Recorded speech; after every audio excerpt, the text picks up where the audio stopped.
Hello दोस्तों, unique classes Lucknow में आपका स्वागत। उम्मीद करता हूँ कि कंटिन्यूटी के साथ हमारे साथ आप जो है पॉलिटी कंप्लीट कर रहे हैं। ठीक है, लास्ट लेक्चर में हम लोगों ने राज्य सरकार के शासन प्रशासन के बारे में पढ़ा। आज का लेक्चर बिल्कुल बहुत ही बेहतरीन एक टॉपिक है, माने अध्याय है, पंचायती राज व्यवस्था या स्थानीय स्वशासन की बात करेंगे, लोकल सेल्फ गवर्नमेंट। आप देखे होंगे कि ऐसा कोई लगभग एग्ज़ाम नहीं होता जिसमें अगर क्वेश्चन ज़्यादा पूछे जाते हों जीएस के, उसमें न आता हो। ठीक है, तो ये किसी भी एग्ज़ाम के लिए सबसे ज़्यादा पूछा जाने वाला क्वेश्चन अध्याय है। तो आप देख लीजिए मेरे साथ आज आप किस तरीके से कंटेंट पढ़ेंगे और किस तरीके से बहुत ही बेहतरीन तरीके से हमने इसे अरेंज किया है आपके लिए। ठीक है, जैसा कि हमेशा मेहनत करके इसको कंप्लीट करते हैं। उम्मीद करता हूँ आप लोगों को मैं अच्छा समझा भी पाता हूँ। और ठीक है, आज जो है टोटल 10 पेज पढ़ने हैं आपको। ठीक है, बहुत आसानी से मैं समझाने की कोशिश करूँगा। एक केवल पंचायती राज आप अच्छे से सुनना। ठीक है, उसमें पंचायतों के बारे में अच्छे से सुन लेना, जो कि नगर निगम में हूबहू कापी होने लगेगा, तो उसमें टाइम कम लगेगा, इसलिए केवल नोट्स में रहेगा, बाकी नहीं। तो चलिए हम मेरे ऑफिसर्स, ठीक है, ऑफिसर्स के माइंडसेट से पढ़ने वाले मेरे सारे प्रिय स्टूडेंट, चलिए हम लोग स्टार्ट करते हैं आज का चैप्टर। ठीक है, आज है अध्याय 8। ठीक है, अध्याय 8 है। ठीक है, जिसे पंचायती राज कहते हैं या पंचायती राज व्यवस्था, और इसे ही स्थानीय स्वशासन लोकल सेल्फ गवर्नमेंट कहते हैं। ठीक, इसकी पृष्ठभूमि देख लीजिए।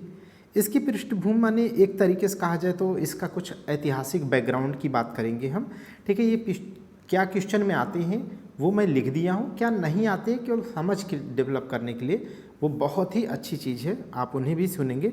जैसे प्राचीन भारत में क्या लोकल गवर्नमेंट का प्रावधान नहीं था। ठीक है, तो वहाँ पर भी था। अच्छा, आप ये समझ लो कि लोकल गवर्नमेंट होती क्या है।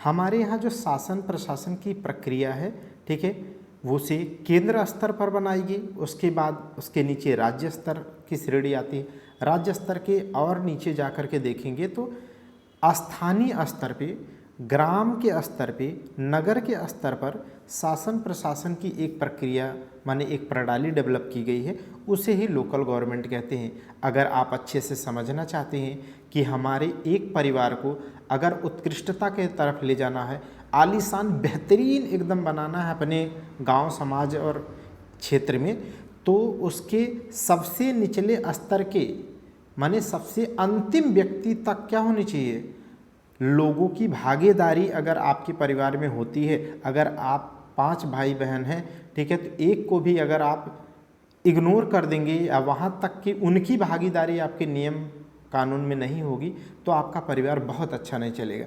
ठीक उसी प्रकार यह व्यवस्था की गई कि भारत के अंतिम पायदान तक हर व्यक्ति के शासन प्रशासन में भागीदारी सुनिश्चित हो पाए। इसका मतलब सारी पावर केंद्र सरकार या राज्य सरकारों तक न सीमित रह जाए, जिससे कि आम जनमानस उससे उपेक्षित हो जाए, उससे वंचित रह जाए। ठीक है, तो सक्रिय भागीदारी करने के लिए पावर का डिसेंट्रलाइजेशन, अब ये शब्द सुनिएगा, पावर का डिसेंट्रलाइजेशन या लोकतांत्रिक व्यवस्था का डिसेंट्रलाइजेशन करना, लोकतांत्रिक व्यवस्था का विकेंद्रीकरण करने की नियत से ही यह व्यवस्था लागू की गई। अगर एक आप पूछे, कोई समझ गए होंगे, अब कोई पूछे कि स्थानीय स्वशासन क्या है, तो आप कहना कि यह एक लोकतांत्रिक व्यवस्था का विकेंद्रीकरण है। और लोकतांत्रिक व्यवस्था के विकेंद्रीकरण का तात्पर्य यह है कि लोकतंत्र में, ठीक है, लोकतंत्र को निचले पायदान तक ले जाके पहुंचाना, सेंट्रल माने केंद्र सरकार से नीचे की तरफ ले जाना। ठीक है, उसे कहते हैं विकेंद्रीकरण।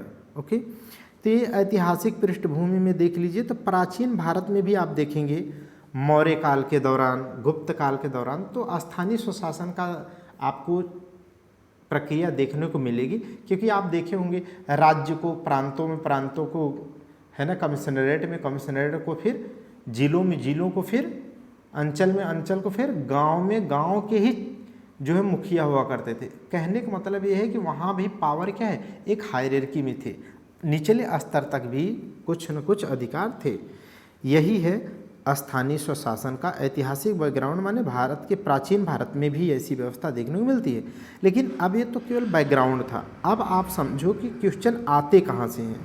ठीक है, तो औपनिवेशिक भारत में, माने औपनिवेशिक काल में, भारत के औपनिवेशिक दौरान, माने जब ब्रिटिशर्स हमारे यहाँ थे, हम उनके अंडर क्या थे, एक औपनिवेश के रूप में थे, तब उस समय क्या किया गया यहाँ पे, तो यहाँ पर लॉर्ड मेयो के द्वारा 1870 में पंचायतों को कुछ स्वायत्तता दी गई, कुछ स्वायत्तता दी गई, जैसे कार्य करने की स्वायत्तता दी गई, कुछ विषयों पर कार्य करने के नियम कानून बनाने और उसे लागू, माने उसके हिसाब से चलाने का।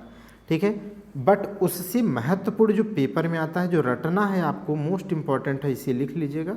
ठीक है, लिखा है आप टेलीग्राम पे आकर के, फ्री है, चैनल पे आकर के, यूनिक क्लासेस लखनऊ के नाम से ही है चैनल, आप डाउनलोड करिए और लिखा है, रटिए केवल। तो लॉर्ड रिपन ने, कौन, लॉर्ड रिपन ने 1882 में प्रस्ताव पारित किया था, किससे संबंधित, लोकल गवर्नमेंट से, किससे, लोकल गवर्नमेंट, स्थानीय स्वशासन से संबंधित। सबसे पहले इसी ने प्रावधान अच्छे से किया। उसने क्या कहा था कि लोकल स्तर पर एक तालुका बोर्ड का गठन करने की बात कही और एक जिला बोर्ड की बात कही, ताकि प्रशासन को निचले स्तर तक ले जाया जा सके। इसके गठन का इसने क्या किया, प्रस्ताव किया, और इसी के कारण लॉर्ड रिपन को भारत में क्या कहा जाता है, भारत में स्थानीय स्वशासन का जनक कहा जाता है। क्या कहते हैं, स्थानीय स्वशासन का जनक कहते हैं। याद रखिएगा, ये सब आता है, स्थानीय स्वशासन का जनक कहा जाता है। और इस प्रस्ताव को स्थानीय स्वशासन का मैग्ना कार्टा कहते हैं। क्या कहते हैं, मैग्ना कार्टा। जब मैं भाग 3 फंडामेंटल राइट पढ़ा रहा था, तब मैंने आपको मैग्ना कार्टा के शब्द की व्याख्या बहुत अच्छे से किया था, आप उसे देखिएगा, तो अब नहीं यहाँ करेंगे। ठीक है, इसे मैग्ना कार्टा था। देखो, इसीलिए रिपन को भारत की स्थानीय स्वशासन का जनक कहा जाता है। ये सब सवाल प्रिंटेड लिखे हैं, आप करेंगे। अगला देखिएगा, 1907 में, औपनिवेशिक काल में 1907 में एक शाही आयोग, मोस्ट इम्पोर्टेंट है कि ये शाही आयोग गठित हुआ था। अब जब क्या पढ़ेंगे, मॉडर्न हिस्ट्री, तब आपको ये रटना पड़ेगा। तो शाही आयोग 1907 में बना, डेट रट लीजिएगा। यह किससे संबंधित है, यह स्थानीय स्वशासन से संबंधित है, और इसका गठन किया गया। इसका अध्यक्ष कौन था, तो हॉब हाउस था। ठीक है, और इसने क्या कहा, इसने स्वायत्त संस्थाओं के विकास पर क्या किया, बल दिया, अर्थात स्थानीय स्वशासन की नींव की तरफ बढ़ने का ये एडवाइस दिया। भारत सरकार अधिनियम 1919 या इसे मॉन्टेग्यू चेम्सफोर्ड सुधार कहते हैं। इसे हम चार्टर एक्ट, जो पॉलिटी का लेक्चर 1 है, उसी में पार्ट 2 जो है, संवैधानिक विकास का पार्ट 2 है, उसमें मैं भारत सरकार अधिनियम 1919 के सारे प्रावधान पढ़ाए हैं। उसी में मैंने कहा था, उसमें पढ़ाया है कि प्रांतों में पहली बार द्वैध शासन की व्यवस्था लागू की गई। द्वैध शासन का मतलब मैं बताया था कि 2 सरकारें हों, कुछ विषय रिजर्व जो रखे गए वो अंग्रेज उस पर कानून बनाते और लागू करते, और कुछ विषयों को क्या किया गया, हस्तांतरित, ट्रांसफ़र किए गए, हस्तांतरित विषय कहे गए। उन विषयों पर विधि बनाने का श्रेय किसको दिया गया, प्रांतीय सरकारों को दिया गया। इसी को कहते हैं कि पहली बार क्या है, 1919 के अधिनियम में स्थानीय स्वशासन को एक तरीके से वैलिड, वैधानिक दर्जा प्राप्त हुआ। ठीक है, तो ये रटे रहिएगा, ये सीधे पेपर में आएगा कि सबसे पहले किस भारत शासन अधिनियम या किस चार्टर एक्ट के द्वारा, ठीक है, स्थानीय स्वशासन का हस्तांतरित विषय में ट्रांसफ़र किया गया या वैधानिक दर्जा प्राप्त हुआ। आगे इसी को और अच्छे से अंग्रेजों ने भारत सरकार अधिनियम 1935 में इसी को क्या किया, कहा कि अब केंद्र के स्तर पर द्वैध शासन लागू कर दिया और राज्यों को पूर्ण स्वायत्तता दे दिया। और जब राज्यों को पूर्ण स्वायत्तता दे दिया गया, इसका मतलब स्थानीय स्वशासन को किसके अंडर में ला दिया, राज्यों के अंडर के विषय को बना दिया, माने अब उस पर केंद्र सरकार का नियंत्रण नहीं रह गया। इसी को तो कहते हैं कि जब केंद्र से पावर निकले नीचे की ओर तो उसे ही तो विकेंद्रीकरण कहते हैं। ठीक, तो इस तरीके से आगे बढ़िएगा। ठीक है, अब देखिए पंचायती राज व्यवस्था का कुछ संवैधानिक विकास, माने विकास प्लस संवैधानिक यहाँ होना चाहिए। पंचायती राज व्यवस्था का विकास एवं संवैधानिक विकास, माने किस चरण में कैसे कैसे धीरे धीरे क्या है इसे संवैधानिक दर्जा मिलेगा। शुरुआत में इसे संवैधानिक दर्जा नहीं मिलता है और क्यों नहीं मिलता है उसका सारा कारण मैं आपको बताऊंगा। ठीक है, एक एक करके देखिए। तो अनुच्छेद 40 में संविधान के DPSP, directive principle of state policy, जिसे राज्य के नीति निर्देशक तत्व के अनुच्छेद 40 में आप जा करके देखेंगे तो पंचायतों के गठन की व्यवस्था का नैतिक कर्तव्य किसको दिया गया? राज्य को दिया गया है कि राज्य यथावत या यथासंभव अपने यहाँ पंचायती राज व्यवस्था का गठन करेंगे, ऐसा आर्टिकल 14 में लिखा है। अगला देख लीजिएगा। अब देखो ध्यान से, ऐसी प्रक्रिया को लागू करने के नियति से, ठीक है, अपने स्थानीय स्तर पर सामाजिक और आर्थिक स्थिति को सुदृढ़ करने के लिए 2 अक्टूबर 1952 को पंडित जवाहरलाल नेहरू के द्वारा एक योजना चालू की गई, कार्यक्रम चालू किया गया, कहा गया कम्युनिटी डेवलपमेंट प्रोग्राम या सामुदायिक विकास कार्यक्रम। इसका मेन उद्देश्य उस समय क्या था? स्थानीय स्तर पर सामाजिक और आर्थिक विकास करना। जैसे आज क्या है, पंचायतों में जैसे प्रधान होता है, क्या है, ग्राम पंचायत का मुखिया ही तो होता है। यह व्यवस्था जब ना होती तो केंद्र की तरफ हम देखते होते या राज्य सरकार की तरफ। ऐसे है तो स्थानीय स्तर पर फंड जाता है और हमारे गांव का विकास होता है, इसीलिए तो ऐसा किया गया। तो सामाजिक आर्थिक विकास की नियत से कम्युनिटी डेवलपमेंट प्रोग्राम 1952 में 2 अक्टूबर को लाया गया। ये डेट रट लीजिएगा, ये मोस्ट इंपॉर्टेंट दोनों डेट हैं, ठीक है। और इसी को जब कम्युनिटी डेवलपमेंट प्रोग्राम को और बढ़ाया गया अगले साल, तो इसका उद्देश्य क्या था? सामाजिक आर्थिक विकास को विकास को बढ़ावा देना तथा सामान्य जनमानस की प्रशासन में क्या करना? भागीदारी करना, प्रशासन को अपने विश्वास में लेना, अपने शासन प्रशासन में जोड़ना, इसका उद्देश्य हुआ। माने उसी का ये विस्तार है। इसकी डेट रट लेना आप, मोस्ट इंपॉर्टेंट है इसकी डेट दोनों की, ठीक है। बहुत बार आप ये जानते हो कहाँ सवाल देखोगे ऐसे, ये सवाल आपको देखने को मिलेगा, ये दोनों ही सवाल आपको इकोनॉमिक्स में दिखेंगे। इकोनॉमिक्स के आप जीएस में जब जाएंगे, ठीक है, तो वहाँ पर आपको ये मिलेगा, ठीक है, जो आर्थिक नियोजन वाला चैप्टर है, ठीक। अगला देखिएगा, इसका परिणाम क्या हुआ? जो दोनों कम्युनिटी डेवलपमेंट प्रोग्राम या राष्ट्रीय विस्तार नीति 52 और 53 क्रमशः है, जब ये लागू की गई तो इसका क्या परिणाम आया? इसका परिणाम ये आया कि जितनी नियति के लिए, माने जितना उद्देश्य प्राप्त करने के लक्ष्य से क्या है, जितनी इंटेंशन के साथ इसे लॉन्च किया, लेकिन वो सक्सेस नहीं हो पाया, बल्कि ये क्या हो गई, योजना विफल हो गई। ये क्या हो गई? दोनों योजनाएं विफल हो गई। विफल होने का सबसे प्रमुख कारण मैं आपको बता देता हूँ। विफल होने का सबसे बड़ा कारण ये था कि अभी क्या है, सरकार ने पावर नीचे की ओर ट्रांसफर तो किया, विकेंद्रीकरण किया, लेकिन वहाँ पर जो आईएएस, आईपीएस या आईएएस के नीचे जो भी अधिकारी, ठीक है, ग्राम स्तर के जितने भी अधिकारी हैं, वो उन्हीं के हाथ में वो पावर रह गई। वास्तव में जो ग्रामीण जनसंख्या थी वो वास्तव में उसके हाथ में पावर नहीं गई, वो एम्पावर नहीं हो पाए और किसकी कठपुतली बन गए? लाल फीताशाही, माने सरकारी, ठीक है, सिस्टम का।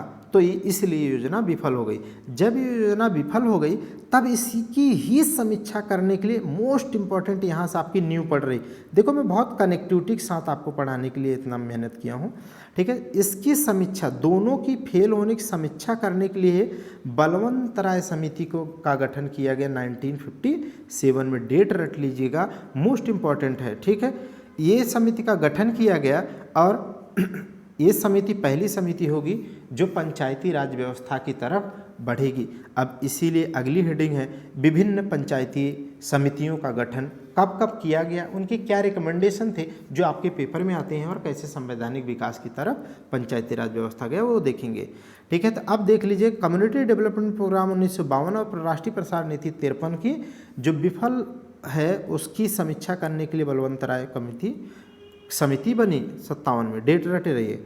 और इस समिति ने जो है इसका उद्देश्य क्या था इस समिति का, तो अभी बताया कि उनकी असफलता कारण जानना। इसने अपनी रिपोर्ट का प्रस्तुत किया तो नवंबर 1957 में। इतना डीप नहीं जाना है, लेकिन 57 रटा होना चाहिए, मोस्ट इंपॉर्टेंट है। इसने क्या सुझाव दिया? इसने सुझाव दिया था, उसमें कारण बताया कि ये जो सरकारी तंत्र है उसी का ही क्या है, उसी जंजाल में लोकल जनता जो है फंस जा रही है। वास्तव में वो लोग एम्पावर नहीं कर रहे हैं भारतीय निचले स्तर की जनता को, ठीक है, निचले स्तर पर जा कर के। तो इस तरीके से कारण बताया और इन्होंने सुझाव क्या दिया। कारण तो आप बता देंगे लेकिन आपको सुझाव देना होगा ना, ठीक है। कोई कह दे कि मैं यार डिप्रेशन में चल रहा हूँ तो आप उसका कारण मत बता दो तुम ऐसा ऐसा करते हो इसलिए डिप्रेशन में, आप उसका सुझाव बनाओ, तब आप एज ए ऑफिसर हो। ऑफिसर का मतलब ही होता है कि समस्या तो है लेकिन आप उसके निदान करने के लिए ऑफिसर बनते हैं, ठीक है। तो मैं उम्मीद करता हूँ कि आप मेरे, ठीक है, अधिकारी या ऑफिसर हैं तो आप अच्छी सोच के साथ पढ़ते हैं। इन्होंने सुझाव दिया त्रिस्तरीय व्यवस्था करने का, पंचायती राज व्यवस्था गठन करने का। तो यहीं से नींव पड़ेगी इनकी सुझाव से ही, इसीलिए इन्हें भारत में त्रिस्तरीय शासन प्रणाली के शिल्पकार कहा जाता है या शिल्पी कहा जाएगा। किसको? बलवंत राय मेहता को। इन्होंने कहा कि ग्राम पंचायत का गठन होना चाहिए बिल्कुल नीचे के स्तर पे, उसके ऊपर पंचायत समिति होनी चाहिए, उसके ऊपर जिला परिषद, इस तरीके से त्रिस्तरीय व्यवस्था किया गया। इसे अगर आप चार्ट बनाते, ठीक है, मैं इसको बनाने के बाद ध्यान आया था, तो ऐसे आप बनाएंगे। कैसे बनाएंगे? इस तरीके से, ठीक है। सबसे टॉप पे क्या हो जाएगा? जिला परिषद हो जाएगा, बीच में क्या होगा? पंचायत समिति, उसके नीचे क्या होगा? ग्राम पंचायत। देखो आप जो है सोच सकते हो कैसे आप बनाया जा सकता है फ्लो चार्ट, ठीक है, ये सब बनाना चाहिए। तो अब देखिए इसका क्या उद्देश्य है, ऐसा क्यों त्रिस्तरीय व्यवस्था कर रहे हैं, तो अभी बता दिया। लोकतांत्रिक विकेंद्रीकरण माने पावर का या लोकतंत्र का नीचे की तरफ ले जाना। अब आगे देख लीजिए इसमें पॉइंट क्या है सुझाव में। ग्राम पंचायतों का गठन, इन्होंने कहा ग्राम पंचायतों के गठन करिए लेकिन उनके जो सदस्य हैं ना, ग्राम पंचायत के जो सदस्य होंगे उन्हें का प्रत्यक्ष निर्वाचन, माने वहाँ की जनता, उस क्षेत्र की जनता के द्वारा प्रत्यक्ष निर्वाचित होके आए, ऐसा इन्होंने कहा। और अन्य जो सदस्य हैं, अन्य जो अध्यक्ष होंगे, ठीक है, अन्य जो अध्यक्ष होंगे इनके, ठीक है, तो उनका निर्वाचन अप्रत्यक्ष रूप से इन्होंने रिकमेंड किया, ठीक है। कैसे रिकमेंड किया?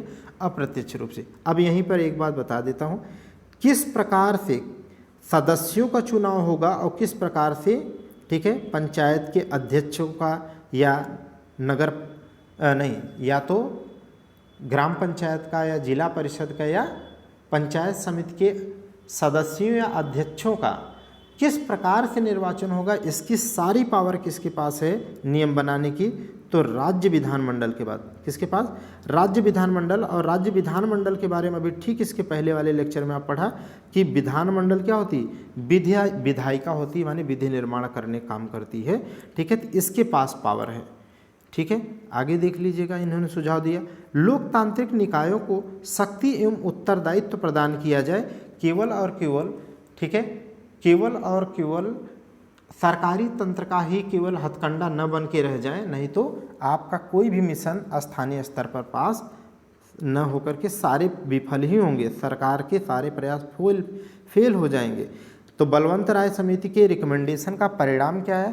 तो इनके परिणाम ये है कि इन्होंने जनवरी 1958 में राष्ट्रीय विकास परिषद NDC, नेशनल डेवलपमेंट काउंसिल, जिसका गठन कब हुआ था? इसकी डेट बहुत ज़्यादा पेपर में आती है इकोनॉमिक्स में, ठीक है। तो 1952 में NDC का गठन कब हुआ था? नेशनल डेवलपमेंट काउंसिल का गठन कब हुआ था? 1952 में, ठीक है। याद है ये NDC क्या काम करती है, ठीक है, जो तब योजना आयोग होता था उसी योजना आयोग की अंतिम, ठीक है, अंतिम अप्रूवल कौन देता था? यही NDC देता था। अब तो नीति आयोग हो गया है ना, ठीक है। तो ये 52 में जब गठित हुआ उसके द्वारा क्या कहा गया? NDC द्वारा इस समिति की सिफारिशों को क्या कर लिया गया? मान लिया गया। इस समिति के द्वारा जो रिकमेंडेशन दिया त्रिस्तरीय का, उसे मान लिया गया। जब मान लिया जाएगा तभी तो शिल्पी होंगे। इस प्रकार भारत में त्रिस्तरीय पंचायती राज व्यवस्था का प्रारंभ हो गया, ठीक है। इसीलिए उन्हें शिल्पी कहा जाएगा। यूनिक पॉइंट देख लीजिए, यूनिक पॉइंट में क्या है, ठीक है। तो यहाँ पर है, इसलिए बलवंत राय को क्या है शिल्पी कहते हैं, बता चुका।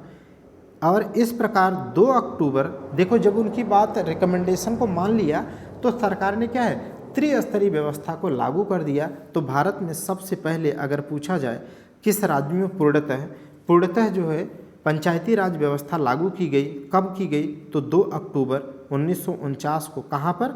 राजस्थान पे। राजस्थान में। लेकिन एक बार सवाल आया है किसी पेपर में, मैं बता देता हूँ, ठीक है, कि अगर पूछे कि सर्वप्रथम प्रायोगिक तौर पे किस पे, प्रायोगिक तौर पे कहाँ लागू की गई थी, तो सबसे पहले प्रायोगिक तौर पर 1959 में भी अक्टूबर के पहले ही कहाँ लागू की गई थी, आंध्र प्रदेश में, ठीक है। लेकिन ये बहुत रेयर आता है, लेकिन एक बार आया है, मुझे याद है, ठीक है। चलिए तो आगे हम देखते हैं, ठीक, आगे देखिएगा। अब बलवंत राय मेहता समिति को मान लिया गया है, पंचायती राज व्यवस्था को लागू कर दिया गया है, लेकिन अब उसके अलावा भी अलग अलग समय पर उसकी समीक्षा या और भी क्या बेहतर किया जाए उसके लिए समितियां बनती रहें। जैसे अशोक मेहता समिति 1977, डेट रट लेना भाई, क्रोनोलॉजी में आता है, ठीक है, कालानुक्रम में मिलाने को आता है। आप जब पेपर दे रहे होंगे तब आपको बहुत मज़ा आएगा, कहेंगे कि हाँ पढ़ते सही हैं हम, ठीक है। यह 13 सदस्यीय समिति थी। इसने रिपोर्ट अपना कब प्रस्तुत किया, तो इसने अपनी रिपोर्ट प्रस्तुत किया 1978 में, 77 में बनी और 78 में, रिपोर्ट मत याद रखना, लेकिन ऊपर 77 में बनी, ये रट लेना।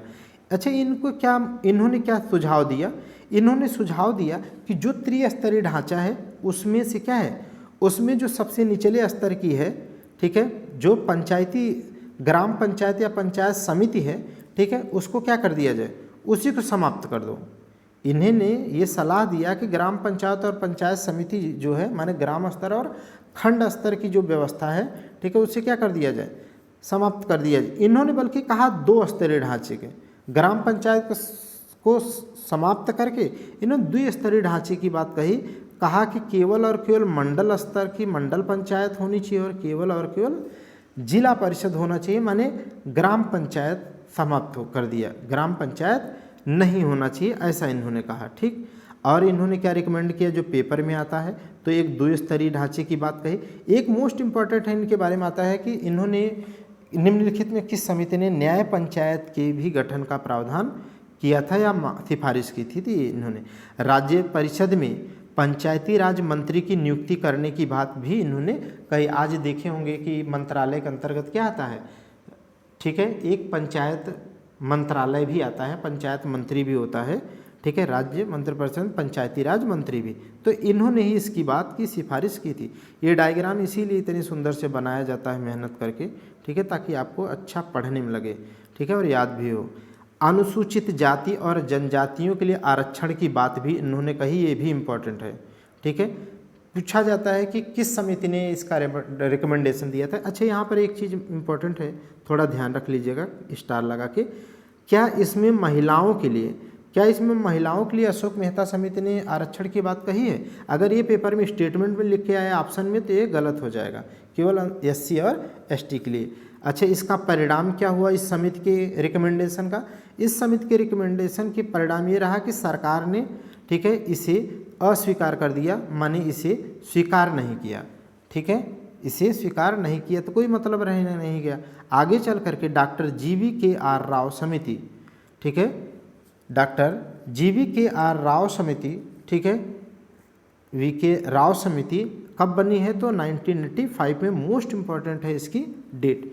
अब इनमें देखो अशोक मेहता क्या है, 2 बता रहे हैं, लेकिन इनमें देखो कई ऐसे नाम, देखो डॉक्टर पहले लिखो, फिर GVK राव, है ना, तो ऐसे दिमाग में रख लीजिएगा, बहुत नाम है, इसीलिए इन्होंने इनकी रिकमेंडेशन आपको याद हो जाएगा, ठीक है, कि इनका उद्देश्य पहले क्या था, सरकार ने गठित इसलिए करवाया था कि ग्रामीण विकास और ग्रामीण गरीबी को समाप्त करने के सुझाव दें, ग्रामीण विकास का सुझाव दें और गरीबी को ख़त्म करने के सुझाव दें, ठीक है। तो इन्होंने देखा कि जो पंचायती राज व्यवस्था है, ठीक है, उसमें कुछ परिवर्तन करना होगा, तभी गरीबी दूर होगी और विकास सुनिश्चित हो पाएगा। तो इन्होंने क्या सुझाव दिया, इसे पढ़ लीजिएगा, मोस्ट इम्पॉर्टेंट है। इन्होंने ये कहा, अशोक मेहता ने 2 स्तरीय समिति की बात कही, पंचायत को गायब कर देने की बात कही। इनके नाम में बहुत बार छोटे छोटे वर्ड हैं, इसलिए इन्हें क्या है, 1-2 नहीं बल्कि 4 स्तरीय व्यवस्था का सुझाव दिया। इन्होंने क्या कहा, 4 स्तरीय व्यवस्था का सुझाव दिया। अब ये डायग्राम आप देख लीजिए, ठीक है, कि सबसे निचले स्तर पर इन्होंने क्या कहा, ग्राम स्तर पर इन्होंने ग्राम सभा कहा, उसके ऊपर मंडल स्तर पर, ठीक है, खंड स्तर पर जो है मंडल पंचायत की बात कही, गठित करने का सलाह दिया और जिला स्तर पर जिला परिषद की बात कही और राज्य स्तर पर राज्य विकास परिषद के गठन करने की बात कही। बोला कि 4 स्तरीय ढांचा होना चाहिए, न कि बलवंत राय समिति के रिकमेंडेशन से बनी त्रिस्तरीय व्यवस्था होनी चाहिए। और इन्होंने क्या रिकमेंड किया, ठीक है, तो 4 स्तरीय इन्होंने कहा। हाँ, वित्त आयोग के गठन की बात कही और इन्होंने कहा जो है कि जो पंचायती राज व्यवस्था हो उसका कार्यकाल 5 वर्ष का होना चाहिए, ठीक है, और नियमित चुनाव हो, ऐसा इन्होंने कहा। इन्होंने क्या कहा, अंतर क्या है कि ऊपर अशोक मेहता ने SC ST के सीटों का आरक्षण तो कहा था, लेकिन इन्होंने महिलाओं के भी आरक्षण की बात कही, माने SC ST प्लस महिलाओं के आरक्षण की बात किया। ओके, ठीक है। अब देखिए सरकार के द्वारा इस पर क्या एक्शन लिया गया, स्वीकार किया गया कि नहीं, वही इसका परिणाम है। सरकार द्वारा इनकी सिफारिशों को क्या कर दिया गया, अस्वीकार कर दिया। गजब की बेइज्जती है यार, ठीक है। आगे देखिएगा, अब एक नई समिति है बाद में गठित हो रही है, डॉक्टर LM सिंघवी समिति। ये मोस्ट इम्पॉर्टेंट, सबसे ज़्यादा अगर पूछी जाती है, ठीक है, उपरोक्त सभी में से सबसे ज़्यादा यही आती है। कारण मैं बताता हूँ, क्योंकि इसी समिति का, इस समिति ने क्या है, इस समिति ने पंचायती राज व्यवस्था को संवैधानिक दर्जा देने की बात कही। कहा कि अगर संविधान में उल्लेख कर दिया जाएगा तो पंचायती राज व्यवस्था को वाकई में पावर मिलेगी और वो अपने काम कर पाएंगे, अपना वित्त इकट्ठा कर पाएंगे, अपनी योजनाएं बना पाएंगे और अपनी योजनाओं के अनुसार अपने, ठीक है, ग्राम को, पंचायतों को, इनको क्या कर सकेंगे, विकास कर सकेंगे, ठीक है। तो पहली बार इन्होंने कहा, जैसे कहते नहीं, एक आपने सुना होगा, ठीक है, कि आप जैसे देखे होंगे कि बॉयफ्रेंड गर्लफ्रेंड जब साथ रहते हैं, माने शादी, उन मतलब शादी की नीयत से रहते हैं, ठीक है, तो आप देखते हैं ना, वो कहेंगे शादी करने के लिए, तो कहेंगे ठीक है अभी करते हैं।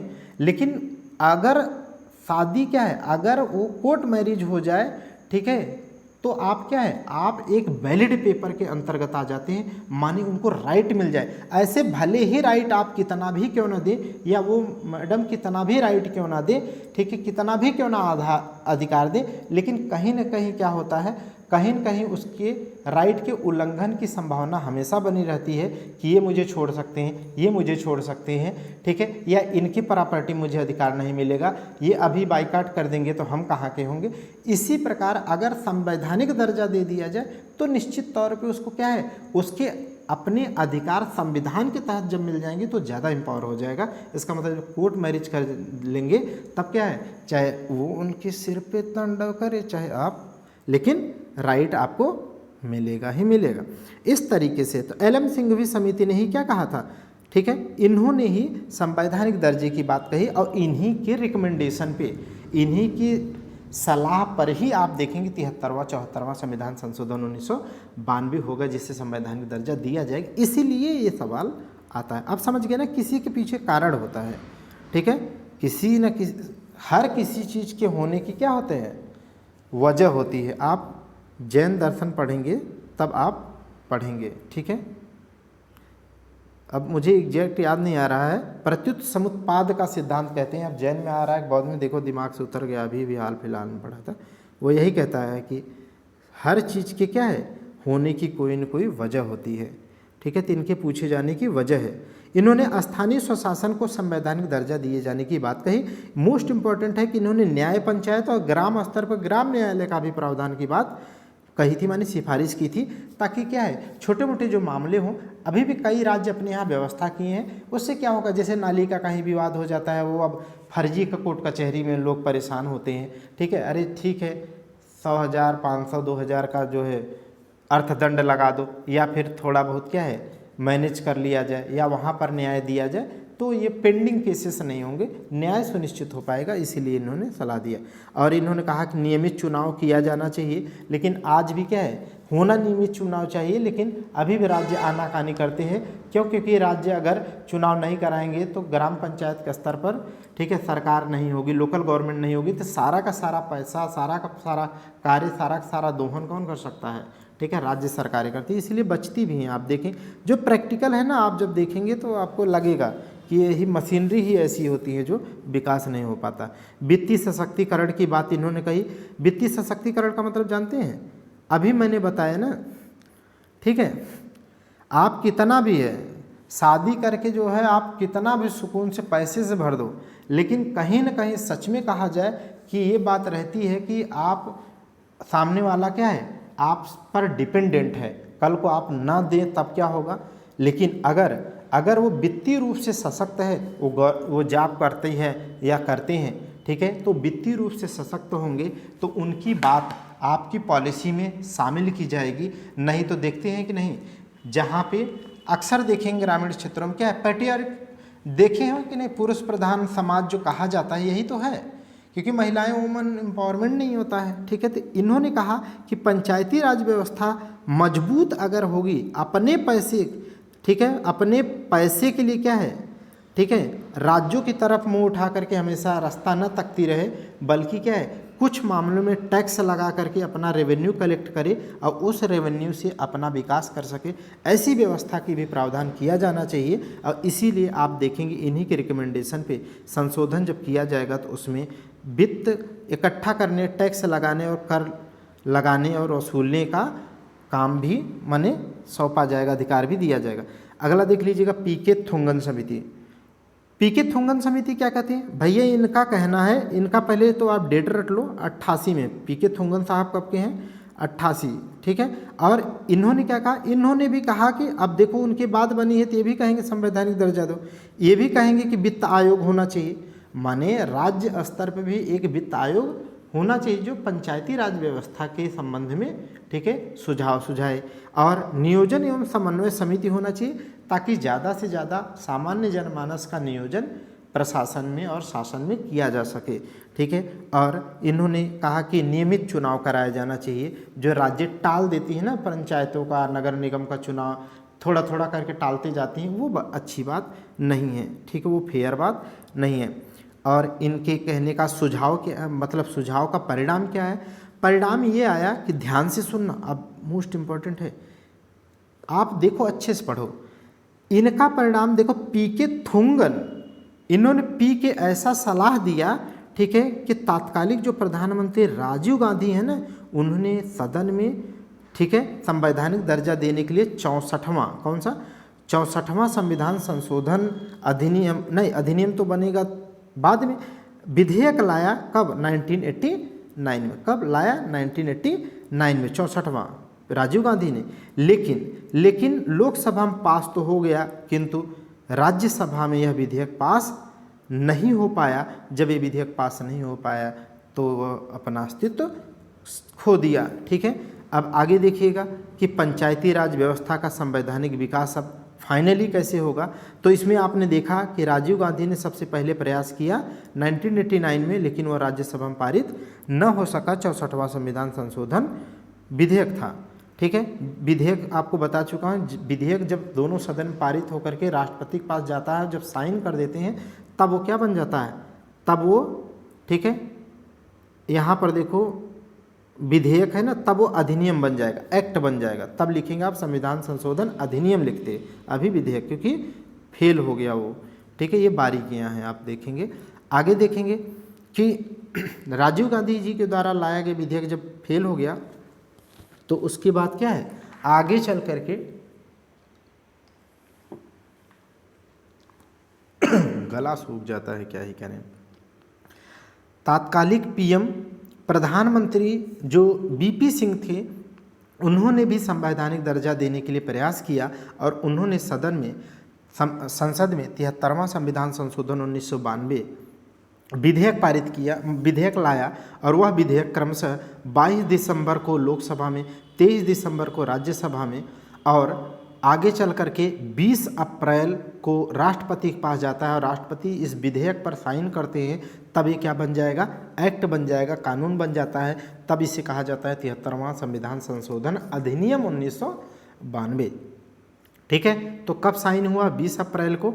और इसलिए पंचायती राज, नहीं देखो, जब 20 को साइन हुआ तो अब पंचायती राज व्यवस्था का संवैधानिक दर्जा कब दे दिया गया, पूरी तरीके से माने लागू कब कर दिया गया, तो 24 अप्रैल 1993। ध्यान से सुनना, ये 92 और 93 में लोचा नहीं होना चाहिए, आप अच्छे से पढ़ रहे हैं। 92 के एक्ट से 24 अप्रैल 93 को पूरे देश में संवैधानिक दर्जा के अंतर्गत पंचायती राज व्यवस्था को लागू कर दिया गया, इसलिए 24 अप्रैल को क्या मनाया जाता है, पंचायती राज दिवस मनाया जाता है। तो उसका भी कारण है ना प्रत्युत समुत्पाद का नियम। आगे देखिएगा, ठीक है। अब देखते हैं 73वां संविधान संशोधन, जिससे पंचायती राज व्यवस्था को संवैधानिक दर्जा दिया गया, एम्पावर किया गया, ठीक है। तो उसमें 92 के इस अधिनियम में ऐसा क्या क्या प्रावधान किया गया, इसमें एक भाग जोड़ा गया, भाग 9, ठीक है, भाग 9, और कितने कुल नए अनुच्छेद जोड़े गए, ठीक है। तो 16 अनुच्छेद ये मैं पढ़ा चुका हूँ आपको भाग पढ़ाते हो। इसका आर्टिकल कहाँ से कहाँ है, तो 243 से 243 ओ, 243 से 243 ओ तक है। इसी जब आप इसके आर्टिकल गिनेंगे, ठीक है, तो 16 आएगा। आपसे गलत कहाँ होता है मैं बता देता हूँ, जब आप लिखते हैं तो 243 ए से लिख देते हैं, ए से ओ तक, तो ये यहाँ पर अब गिनेंगे तो 15 ही आएगा। तो ध्यान रखना 243 से 243 ओ है, ठीक। तो और इसमें क्या प्रावधान किया गया, 16 आर्टिकल की व्यवस्था की गई और एक अनुसूची जोड़ी गई, अनुसूची नंबर 11 आपको पढ़ा चुका हूँ, ठीक है। अगला देखिएगा, इसमें कुल कितने विषय का प्रावधान किया गया, माने पंचायती राज व्यवस्थाओं को कुल कितने आइटम्स दिए गए, आइटम माने विषय दिए गए, जिन आइटम पे ये विधि का निर्माण कर सकते हैं और उसके अनुसार अपने पंचायतों का संचालन कर सकते हैं, माने प्रशासन कर सकते हैं, कैसे टैक्स वसूल सकते हैं, ठीक है, कैसे निर्वाचन कराएंगे, ये सारी बातें 29 विषय है टोटल, हाँ, ठीक है। 29 विषय नहीं, वो कैसे निर्वाचन कराएंगे ये नहीं, बल्कि ऐसी इतने आइटम हैं जिन पर इनका अधिकार होगा, जिनके पर ये नियम कानून बना करके लागू करेंगे, ठीक। अगला देखिएगा, नोट। नोट देखो 200 रुपये वाला है, मोस्ट इम्पॉर्टेंट। आप गलत कर दोगे कि सबसे पहले पंचायती राज व्यवस्था कहाँ लागू की गई, अभी आपने पढ़ा ना 2 अक्टूबर 1959 में राजस्थान के नागौर में लागू। जबकि अगर कहा जाए संवैधानिक दर्जा जब दिया गया, तो इस प्रकार संवैधानिक दर्जा को अपने यहाँ लागू करने वाला कौन सा पहला राज्य बना, तो सर्वप्रथम मध्य प्रदेश बना। कौन, मध्य प्रदेश बना, ठीक है। और देख लीजिए अन्य समितियाँ कुछ क्या हैं, ठीक है।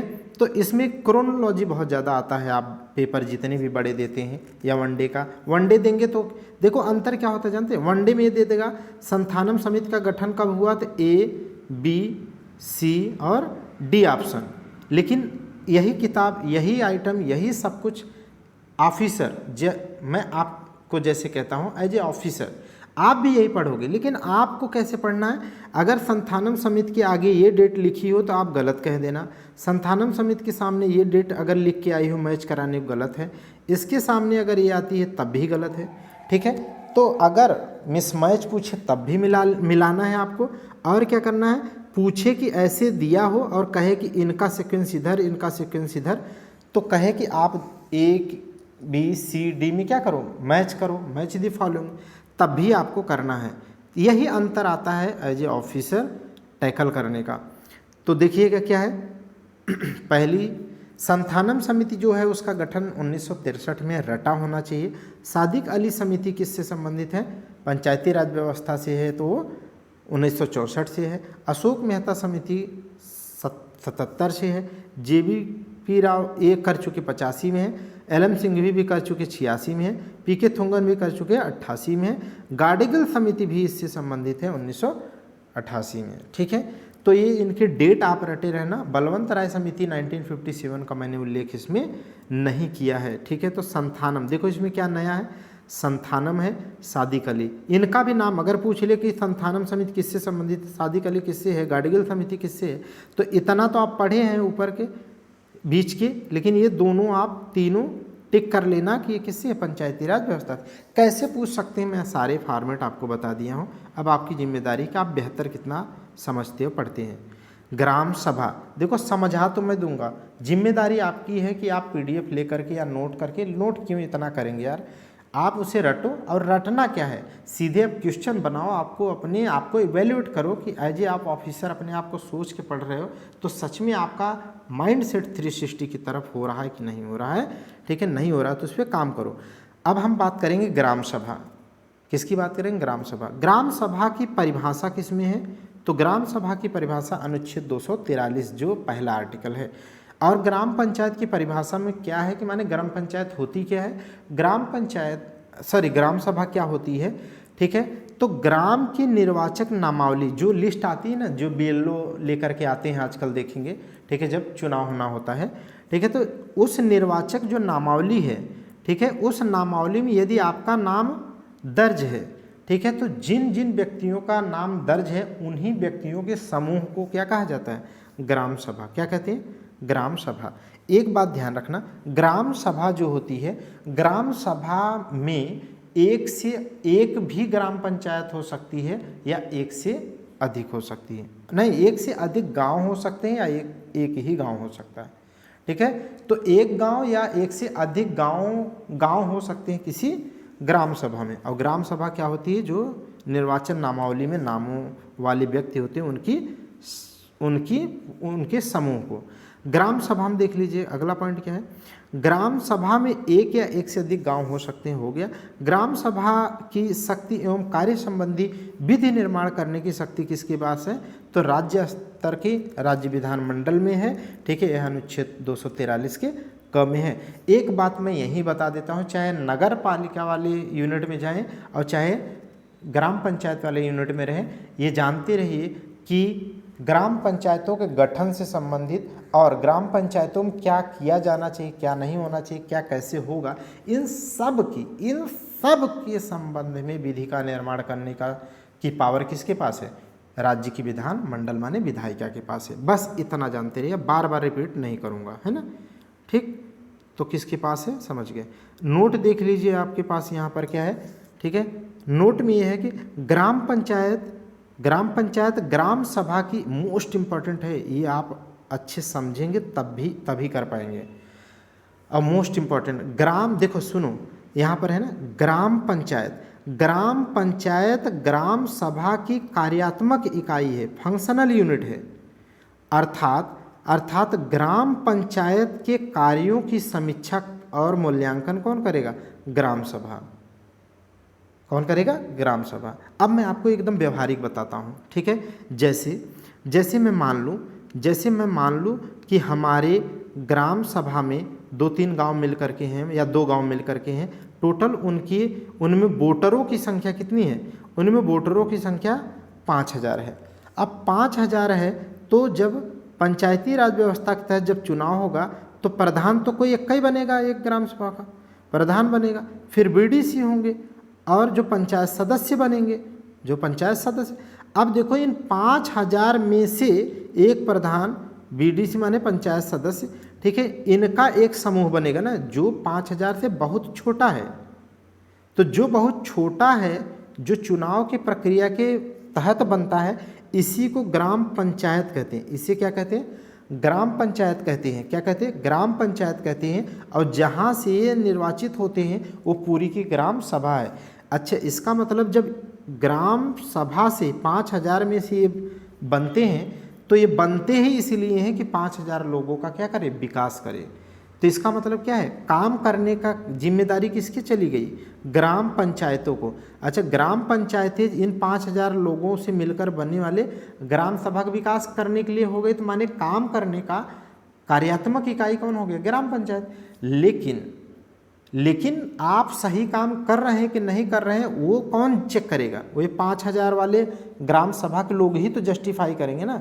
जब मीटिंग होगी तो गांव का लोग पूछ सकता है ना आपसे, आरटीआई के माध्यम से बीडीओ से पूछ सकता है ना, विलेज डेवलपमेंट ऑफिसर से पूछ सकता है, ठीक है, कि हमारे यहाँ कितना फंड आया था। तो आपकी अकाउंटेबिलिटी वो तय करता है ना। आप जैसे देखे होंगे कई प्रधानों को क्या करते हैं लोग, रिकवरी कराने के लिए जाते हैं। तो हम ग्राम वाले हैं, ग्राम सभा वाले सदस्य मेंबर हैं, लेकिन हम किसको छापा मार रहे हैं, पंचायत सदस्य या पंचायत के अध्यक्ष को।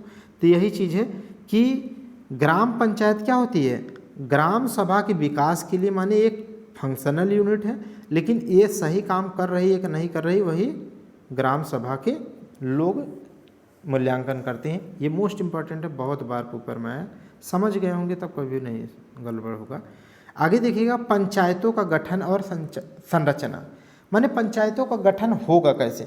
एक बात याद रखना, पंचायतों का गठन कैसे होगा माने प्रत्यक्ष निर्वाचन के पंचायतों का गठन कैसे होगा, ठीक है, ये बात प्रत्यक्ष निर्वाचन से होगा या अप्रत्यक्ष निर्वाचन से होगा, कैसे होगा यह बात कौन तय करता है, तो राज्य विधानमंडल विधि के माध्यम से करती है।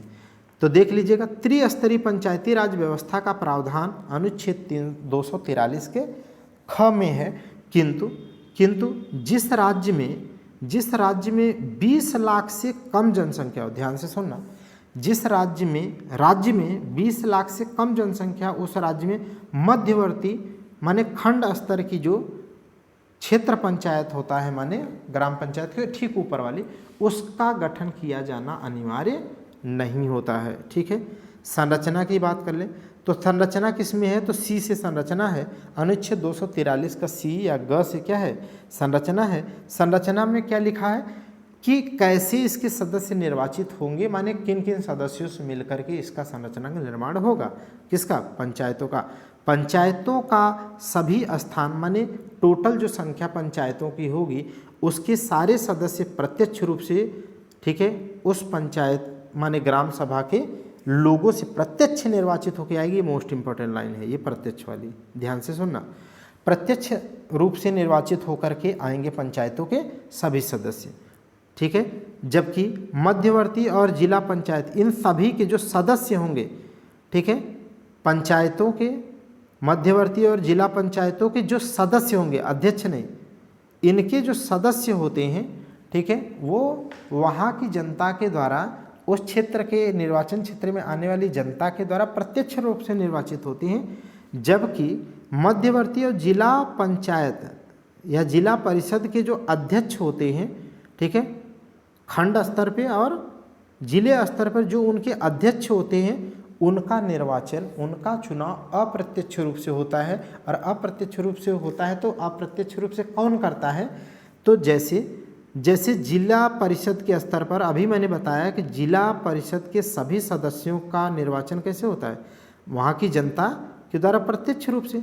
लेकिन मान लीजिए इतने जो है प्रत्यक्ष रूप से निर्वाचित हुए जिला परिषद में, ठीक है। अब इनमें से ही ये लोग आपस में से ही एक का चुनाव किसके रूप में करते हैं, अपने अध्यक्ष के रूप में करते हैं। और इसीलिए क्या है, हम जनता जो होते हैं, ये तो हमने इनको चुना डायरेक्ट रूप से, लेकिन ये जो चुने हुए मेंबर ये वाले थे, उन लोगों ने से अपने में से एक चुनाव किया अध्यक्ष का, इसीलिए क्या है, अप्रत्यक्ष हो गया, अप्रत्यक्ष निर्वाचन प्रणाली के द्वारा। समझ गए ना, ठीक है। उम्मीद करता हूँ समझ पा रहे होंगे। पंचायतों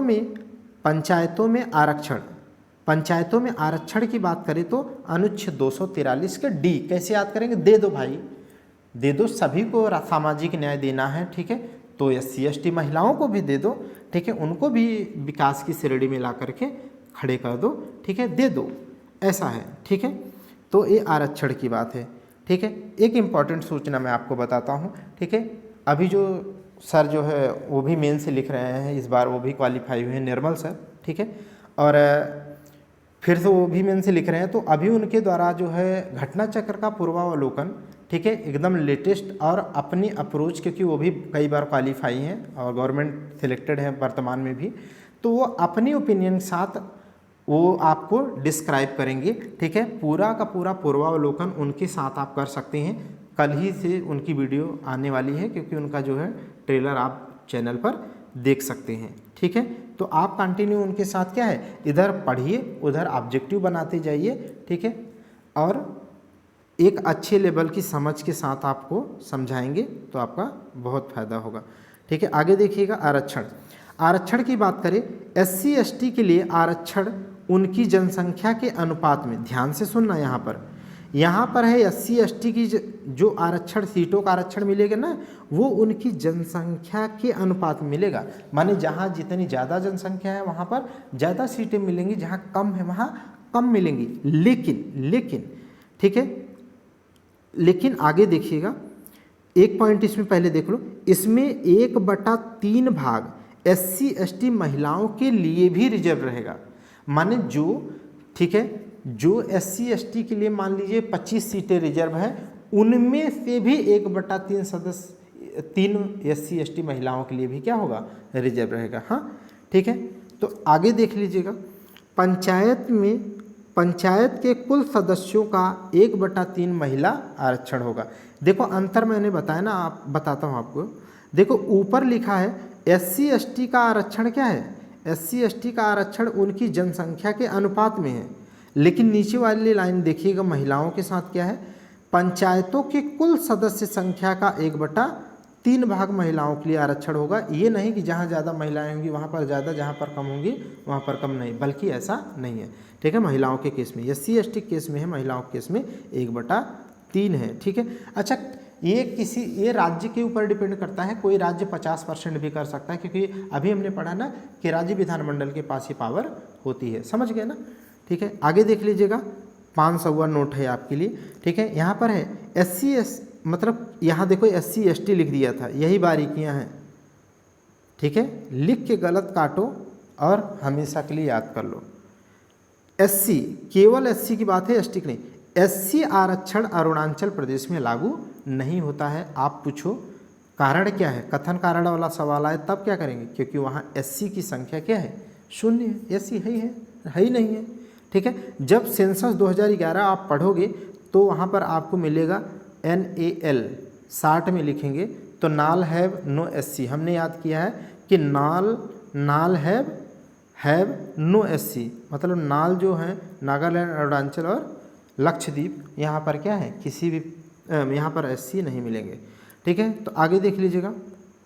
देखिए 104वें संविधान संशोधन अधिनियम 2019 के द्वारा SC ST आरक्षण को 2030 तक के लिए क्या कर दिया है, यथावत कर दिया गया है कि इतना ही रहेगा।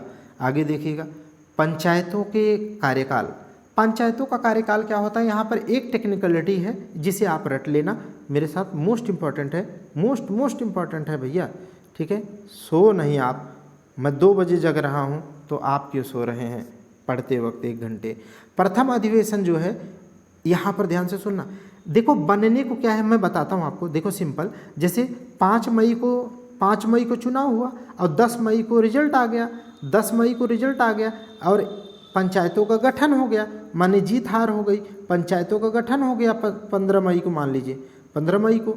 ठीक है, तो क्या 15 मई से 5 साल कार्यकाल होगा। ठीक है, अब यही तो मेन टेक्निकलिटी है ना। तो जिस दिन बनी उस दिन से नहीं 5 साल होगा, बल्कि बनने के बाद, मान लीजिए 1 महीने बाद जो है 15 मई से 15 जून को अगर क्या होती है, पहली बैठक अगर ऑर्गेनाइज होती है पंचायत का। ठीक है, तो जब पहली बैठक होगी माने पहला अधिवेशन होगा, उस तिथि से पंचायतों का कार्यकाल 5 वर्ष होगा। ठीक है, ये बेहतरीन बात है। ठीक है, ऐसे समझिए, जो आप ध्यान नहीं देते मैं उस पर ज़्यादा फोकस करता हूँ, इसीलिए स्टार लगाया हूँ। देखिए 5 वर्ष में समय पूर्व भी ये क्या हो सकती है, एक जगह मैं बताता हूँ। देखिए यही एकदम डिक्टो कॉमन रहेगी, ये पूरा स्टेटमेंट कॉमन रहेगा कहाँ पर, नगर पालिका में। किसमें, नगर पालिका में। ठीक है, तो वहाँ पर मैं डिस्कस नहीं करूँगा, ना ही लिखूँगा। ठीक है, क्योंकि हैंड रिटन है, क्यों बार बार लिखना। तो देखो समय पूर्व भी भंग हो सकती है, माने वो भी भंग हो सकती है, किंतु अगर भंग होती है, ठीक है, तो अगले 6 माह के अंदर निर्वाचन कराया जाना चाहिए। ठीक है, चाहे वह नगर पंचायत हो, चाहे ग्राम पंचायत हो, चाहे नगर निगम वाले, दोनों की बात कर रहे हैं।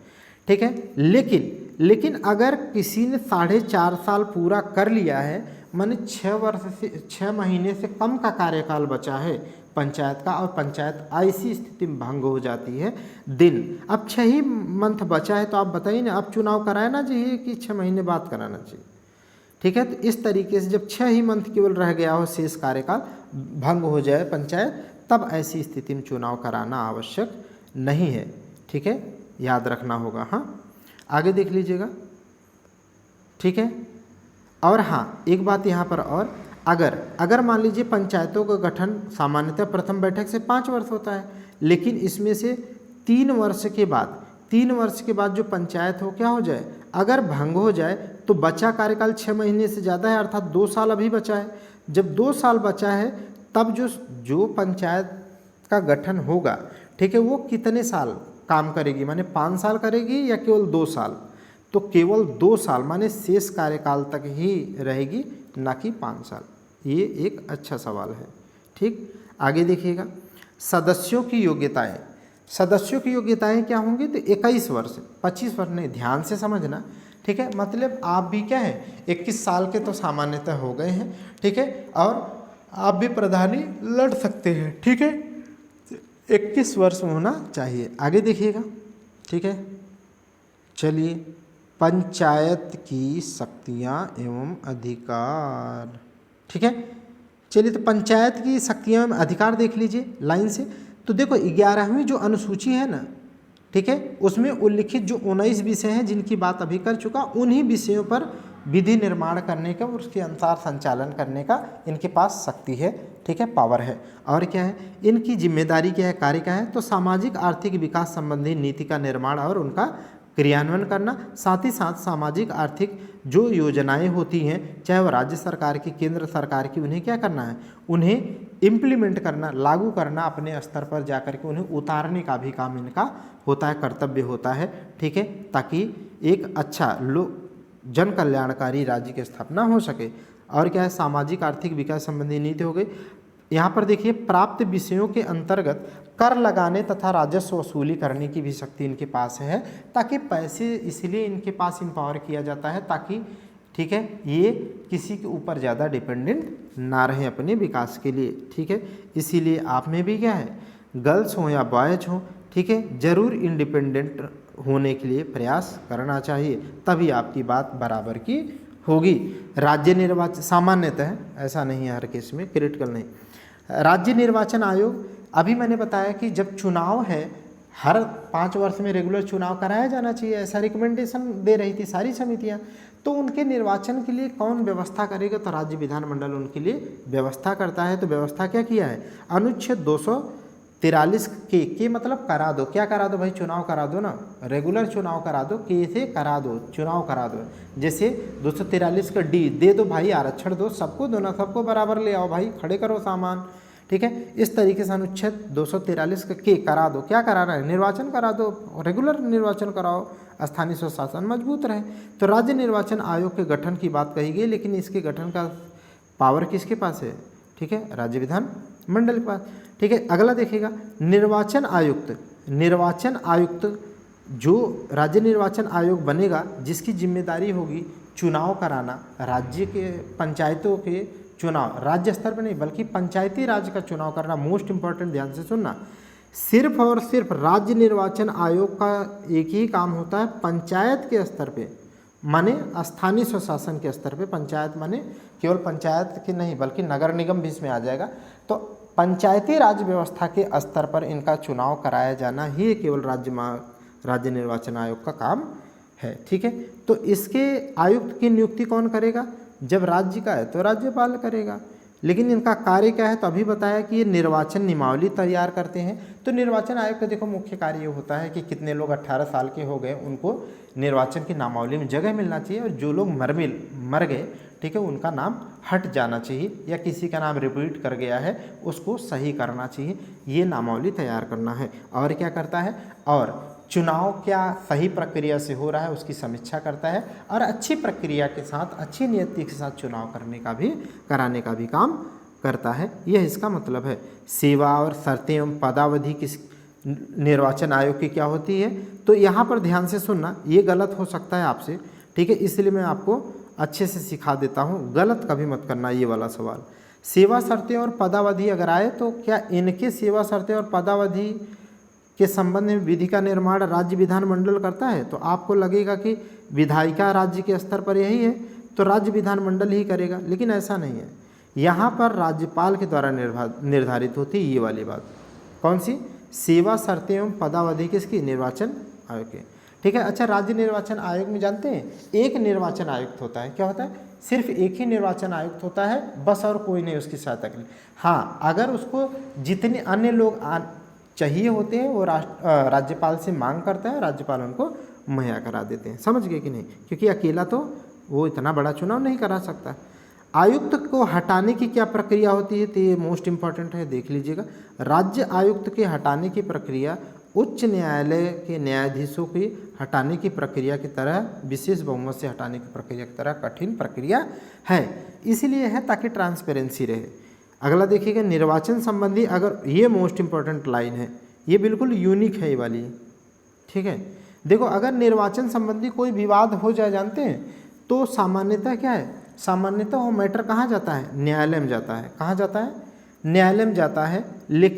लेकिन इसमें राज्य निर्वाचन आयोग के द्वारा यहाँ जो निर्वाचन कराया जाता है पंचायतों का, यहाँ पर ऐसा नहीं है। यहाँ पर राज्य की जो विधानमंडल माने विधायिका है, वो एक नियत प्राधिकारी बनाती है, ठीक है, नियुक्त करती है, वही क्या करेगा, वही ऐसे विवादों का निपटारा करेगा, ठीक है, ना कि न्यायालय। ये मोस्ट इंपॉर्टेंट है। अगला देख लीजिएगा, इसमें क्या है, नोट में क्या है भैया, 200 के है कि 500 के है, ठीक है। तो पंचायत चुनाव का निर्णय राज्य सरकार द्वारा किया जाता है, माने पंचायतों का चुनाव कब होगा, कैसे होगा, ठीक है, यह कौन कराता है, निर्णय कौन लेता है, तो राज्य सरकार लेती है। कौन लेता है, राज्य सरकार लेती है, मोस्ट इंपॉर्टेंट है, राज्य सरकार लेती है। राज्य वित्त आयोग की बात करें, ठीक है, राज्य वित्त आयोग जैसे कहीं पे भी आप आगे पढ़ेंगे, जैसे 280 के तहत जो संघ के स्तर पर वित्त आयोग का गठन होता है, वो भी काम क्या करता है, वो सब काम एक ही है। कहीं से भी सुन लो, मैं आपको बता देता हूँ, यही कॉपी है, आप इसको पढ़ लेना चाहे तो। देखो संघ वाला भी क्या करता है, जैसे केंद्र सरकार के जितने भी रेवेन्यू माने जितने भी वो टैक्स के माध्यम से या अन्य करों के माध्यम से इकट्ठा करता है ना पैसे, उस पैसे का कितना हिस्सा राज्यों को दिया जाना चाहिए, इस बात का कितना हिस्सा राज्यों को जाना चाहिए, ठीक है, उसका मैकेनिज्म बताता है, माने फार्मूला देता है, उसका फार्मूला देता है। जैसे आपने देखा होगा 15वां वित्त आयोग, NK सिंह वाला जो वित्त आयोग गठित हुआ था, वह 100 रुपये में 41 रुपये भारत के 28 राज्यों को देने की बात रिकमेंड किया था। तो फार्मूला है, ठीक है। और क्या करता है, और राज्यों के स्तर पर भी कैसे विकास हो, ठीक है, वो रेवेन्यू के दृष्टिकोण से कैसे आर्थिक रूप से सशक्त हो, उसका सुझाव बताता है। और केंद्र की जो संचित निधि है, उससे राज्यों को ग्रांट माने जो है सहायता अनुदान देने की सिफारिश करता है, ठीक है। देखो वही चीज़ यहाँ पर भी होगी, अब आगे भी कभी भी आप पढ़ेंगे समझ में आए। देखो राज्यपाल द्वारा प्रत्येक 5 वर्ष में क्या है, अनुच्छेद 243 के आई के अंतर्गत वित्त आयोग का गठन किया जाता है। आई रे इनकम, आई रे इनकम मतलब इनकम से याद हो जाएगा आर्टिकल 243 का आई क्या है, वित्त आयोग के बारे में, इसीलिए मैंने इतना कहा, ठीक। आगे देख लीजिएगा, ठीक। अगला देखिएगा, मुख्य सिफारिशें, माने वित्त आयोग क्या करता है, देखो राज्य का है तो राज्य स्तर पर यही करेगा, और केंद्र वाला होगा केंद्र, लेकिन काम दोनों एकदम सेम डिक्टो एक करते हैं भाई। तो ऐसा समझो ना, 360 पढ़ लो एक बार। देखो ये क्या करता है, राज्य के समस्त जो वसूले गए टैक्स होते हैं, रेवेन्यू होता है ना, उसको राज्य के उस रेवेन्यू में से कितना पंचायतों को जाना चाहिए, जैसे मैंने बताया ना, केंद्र सरकार के सारे इकट्ठे पैसे से कितना राज्यों को भी हिस्सा जाना चाहिए। वही तो है कि राज्य के द्वारा जितने भी टैक्स रेवेन्यू हो, उसका कुछ हिस्सा कितना पंचायतों को दिया जाना चाहिए, यह फार्मूला तय करता है। फार्मूला अच्छा बाध्यकारी नहीं है, ये रिकमेंड करता है, क्या सिफारिशें देता है। सलाहकारी प्रकृति क्या होता है वित्त आयोग, ये भी सवाल आ चुका है, ध्यान रखना आप, ठीक है। ये फार्मूला देता है, और पंचायतों के वित्तीय सुदृढ़ता हेतु तो सुझाव देता है, माने ये सुझाव देता है, ठीक है, कि राज्य विधानमंडल को क्या क्या ऐसा और करना चाहिए जिससे पंचायतें क्या हो जाए, और भी आर्थिक रूप से सशक्त हो जाएं, ठीक है, आर्थिक रूप से सशक्त हो जाए। ओके, अगला देखिएगा, राज्य की संचित निधि से पंचायतों को सहायता अनुदान दिया जाने की सिफारिश करता है, जैसा कि अभी मैंने केंद्र स्तर पे बताया। अगला देखिएगा, या वित्त आयोग को राज्यपाल कोई जिम्मेदारी दे वित्त से संबंधित कोई अन्य तरीके की, तो उसके पर भी सुझाव देना इसका कर्तव्य है या कार्य है, ठीक। यूनिक पॉइंट देख लीजिए क्या है, यूनिक पॉइंट में पंचायती राज व्यवस्था भाग 9 कहाँ लागू नहीं होते, कहाँ लागू नहीं होते, मोस्ट इंपॉर्टेंट है, ठीक है। तो देखिएगा, मेमिना अंग्रेजी बोलता है, याद क्या करेंगे, पानी में पी लो। ठीक है, देखो क्या लिखा है ऊपर, मेमिना आप बोलना, मेघालय, मिजोरम और ठीक यहाँ पर जो है यहाँ पर आई थिंक मुझे याद आ रहा है यहाँ पर नागालैंड होना चाहिए, यहाँ पर नागालैंड होगा। ठीक है, ये सही कर लीजिएगा, यहाँ नागालैंड होगा। तो मेमिना बोलना। वैसे मेमिना अगर आप बोलेंगे, जानते हैं मेमिना अंग्रेजी क्यों बोलता है? इसका बोलने का मतलब भारत में क्या है, भारत में मेघालय, मेमिना, मिजोरम और नागालैंड। मेमिना 3 ऐसे राज्य हैं जहाँ पर क्या बोली जाती है, इंग्लिश को राजकीय भाषा मान है। इंग्लिश क्या है, वहाँ की राजकीय भाषा है। इसीलिए मैंने याद कर लिया है कि मेमिना अंग्रेजी बोलता है। और यही मेमिना जहाँ जहाँ, मेमिना माने इन्हीं मेघालय, मिजोरम और नागालैंड 3 ऐसे राज्य हैं जहाँ पर भाग 9 माने पंचायती राज व्यवस्था लागू नहीं होती है। ये आपको रटाना था मुझे। ठीक, अगला देख लीजिएगा, एक जगह और है।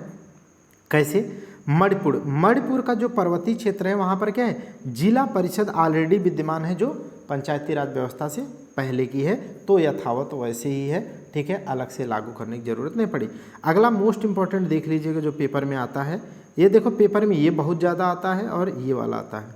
पश्चिम बंगाल का जो दार्जिलिंग वाला क्षेत्र है वहाँ पर क्या है, वहाँ पर ये भाग 9 का पंचायती राज व्यवस्था नहीं लागू होता, बल्कि वहाँ पर प्राचीन जो है, जो पहले से चल रही है दार्जिलिंग गोरखा पर्वतीय परिषद है, वही पंचायती राज की तरह कार्य करती है, माने भाग 9 वहाँ लागू नहीं होता है। ये मोस्ट इंपॉर्टेंट है, चाहे बड़े से बड़े पेपर हो चाहे छोटा छोटा पेपर है। ये अनगिनत बार आया है भैया, इसका फुल फॉर्म भले याद मत रखना, लेकिन इसका डेट याद कर लेना, बहुत बार आता है। पेशा एक्ट कब आया, तो पेशा एक्ट आया 1996 में। पेशा का क्या मतलब है, the panchayat extension to scheduled area, माने शेड्यूल्ड एरिया में पंचायती राज व्यवस्था को प्रसारित करना, पंचायती राज व्यवस्था का प्रसार करना। ठीक है, एक बात मैं आपको बताता हूँ, एक्चुअली अनुच्छेद 243 के अंग में, ठीक है, एक प्रावधान है कि संसद क्या कर सकती है, संसद ऐसे कुछ विशेष क्षेत्रों में भी पंचायती राज व्यवस्था को लागू करने हेतु विधि बना सकती है। संसद, ध्यान से सुनना, संसद, तो संसद ने इसी पावर का यूज करते हुए पेशा एक्ट बनाया है। कौन बनाया? पेशा एक्ट 1996 में बनाया, और उसने कहा कि पंचायती राज व्यवस्था क्या है, जो ट्राइबल एरिया हैं उनमें भी कुछ हद तक जहां संभव हो सके वहां तक पहुंचाना चाहिए, जिससे क्या है, जिससे उनका और भी ज़्यादा एम्पावरमेंट हो। और साथ ही साथ इसमें ये बात मोस्ट इम्पॉर्टेंट ध्यान रखा गया कि पंचायती राज व्यवस्था लागू तो किया जाए, किंतु वहाँ की जो कल्चरल डाइवर्सिटी है ना, जो वहाँ की सांस्कृतिक विविधता है, क्षेत्रीय विविधता है, भाषाई विविधता है, ठीक है, या सामाजिक विविधता है, वो एकदम यथावत वैसे ही, माने एकदम बेहतरीन वैसा ही रहे, उनको छेड़छाड़ न हो सके। इसीलिए आप यहाँ पर आगे पढ़ेंगे कि इस पेशा एक्ट में क्या प्रावधान किया गया। ठीक है, तो ये प्रावधान ही पूछे जाते हैं और डेट पूछी जाती है। मुख्य प्रावधान ये था कि यहाँ पर लागू तो किया जाएगा सामाजिक आर्थिक नीति, जो भी मतलब ऐसे क्षेत्र जहाँ पर पेशा एक्ट लागू किया जाएगा वहाँ पर पंचायती राज व्यवस्था लागू तो होगी, लेकिन कुछ हद तक क्या है, वहाँ की स्थानीय ग्राम सभा से अप्रूवल लिए बिना लागू ही नहीं हो सकती है। इतना जो है ध्यान रखा गया। जैसे आर्थिक सामाजिक नीति लागू तो करेंगे, लेकिन उसके पहले लागू होने के पूर्व ग्राम सभा की अनुमति आवश्यक है, तभी लागू कर सकते हैं, अन्यथा नहीं। और देखिए, गौड़ जो माइनर जो खनिज होते हैं, ठीक है, उनके लिए लाइसेंस या पट्टा अगर लेना है आपको, तो वहाँ ऐसे ट्राइबल एरिया की ग्राम सभा से सहमति लेना आवश्यक होगा, अन्यथा आपको नहीं मिलेगा। और झगड़े आदि के जो सुलझाने के लिए वहाँ के परंपरागत तरीके होते हैं, उनके भी संरक्षण की बात कही गई है। आप मनमानी यहाँ की अपनी पंचायती राज व्यवस्था को थोपेंगे नहीं, बल्कि वहाँ की कल्चरल डाइवर्सिटी को मेंटेन रखने के लिए, ठीक है, ऐसा करेंगे, उन्हें छूट रहेगी। क्षेत्र पंचायत समिति की बात कर ले, जैसे ग्राम पंचायत पढ़ लिए तो क्षेत्र पंचायत की पढ़ लीजिए, ठीक है, ब्लॉक पंचायत की पढ़ लीजिए, ठीक है। तो इसमें क्या है, पंचायत समिति के स्तर पर वही चीज़ है जैसे पंचायत में पढ़ा। देखिए, ग्राम पंचायत तथा जिला परिषद, माने तीनों के बीच में आता है ना, इसलिए योजक माने जोड़ने का कार्य करता है। और इसके भी सदस्यों का निर्वाचन कैसे होगा? देखो किसी भी, चाहे जिसका भी सदस्यों का निर्वाचन प्रत्यक्ष रूप से वहाँ की जनता के द्वारा होगा, लेकिन उनके अध्यक्ष का चुनाव किससे होता है? अध्यक्ष का चुनाव इनके क्षेत्र पंचायत या जिला परिषद स्तर पे वो लोग अपने में से किसी एक का निर्वाचन करते हैं। अभी इसके पहले जो समझाया था, ठीक है, अब क्या ही बार बार समझाएं, समझ दें।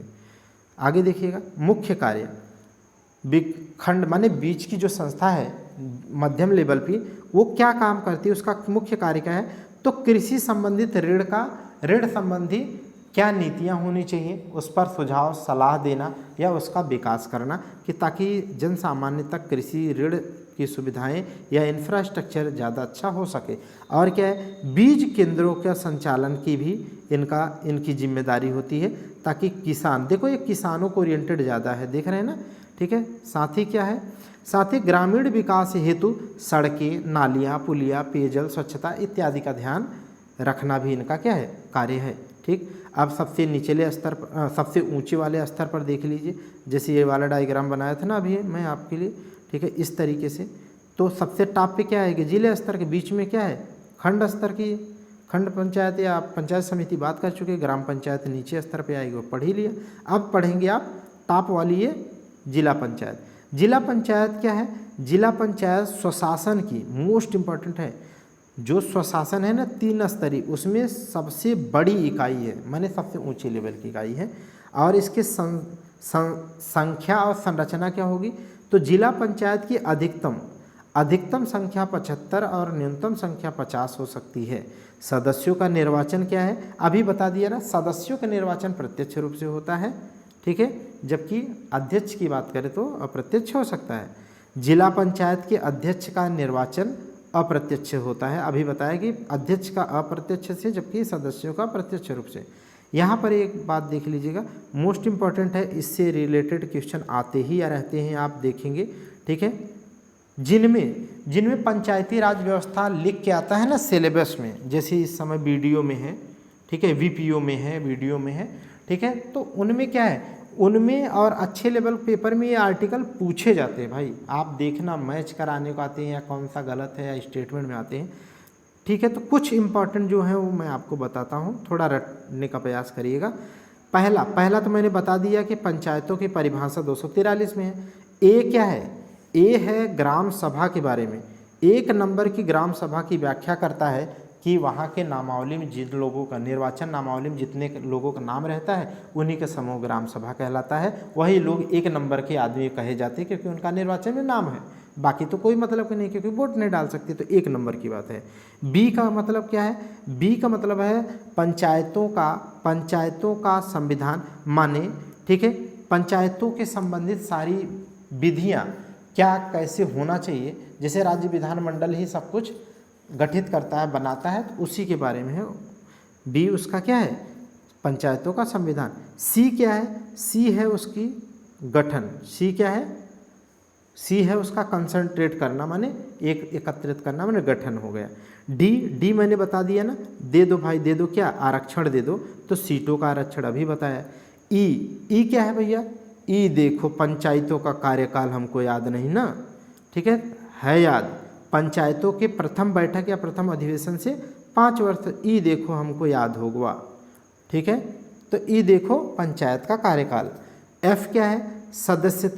सदस्यता से अयोग्यता, किन किन हालातों में आप अयोग्य ठहराए जाएंगे, वो इतना इम्पोर्टेंट नहीं है। अगला देखिए कि पंचायतों की शक्तियाँ, अधिकार और उत्तरदायित्व, माने उसकी पावर क्या है, उसके पास क्या है, उसकी ग्रेविटी क्या है, उसके पास क्या एकत्रित है, ठीक है, तो वो जी में है।